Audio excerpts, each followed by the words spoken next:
него пред се му треба инвалидска количка за достоинствено да живее, значи да се движи самостојно. Таа е специфична затоа што треба да биде ултралесна, зашто тој нема сила во рацете, самостојно да движи обична количка што ја нудат во Македонија.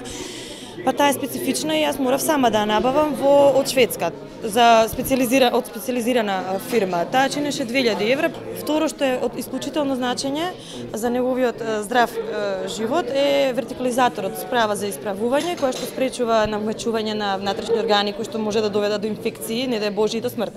Па спречување на контрактури, таа кошта 3000 евра, таа ја набавивме од Хрватска. Клучна исто исправата асистентот за искашлување, коф асист, тој ги одржува во живот, значи плуќата е орган кој што не држи во живот, а кај нив плуќата е засегната многу од пневмонии и настинки и со слаба мускулатура само оди во регрес.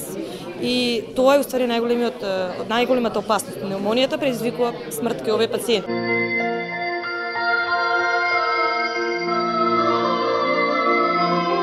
Храната која што треба да ја прима е доста скапа и треба да ја зема преку Министерството за здравство, меѓутоа веќе година дена сами се справуваме со тој проблем и самите лично набавуваме од странство.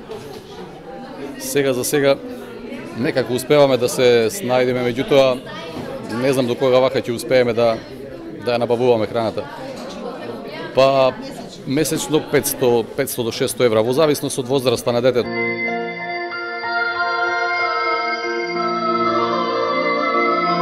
Многу години не ја добиваме од државата, не се покрива лекувањето за оваа болест, како и за останатите, како што слушнавме денес.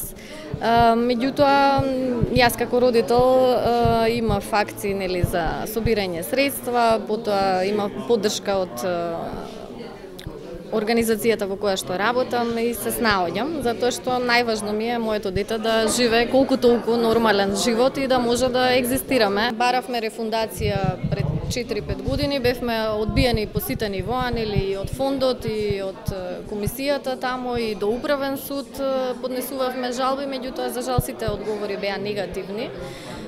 Не сме отишле само на онаа крајна инстанца, дека ни е повредено правото, односно сме дискриминирани од тој аспект во оваа држава, бидејќи според нашиот устав сите имаме еднакви права и за социјална и за здравствена заштита во нашата држава, меѓутоа, еве во вакви случаи се докажува дека не е тоа возможно.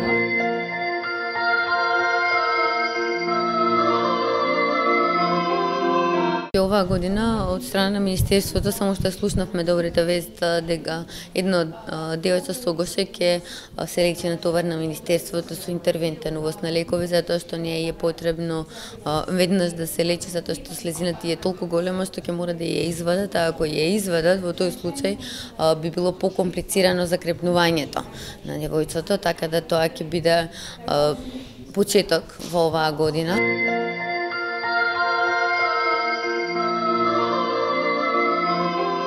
My goal really with Vesna's group is to raise awareness to doctors and nurses and different NGOs that may be able to contribute to her medical cause and let everyone know in Macedonia that there is this need, that there are people here, 20 people or more with a rare disease.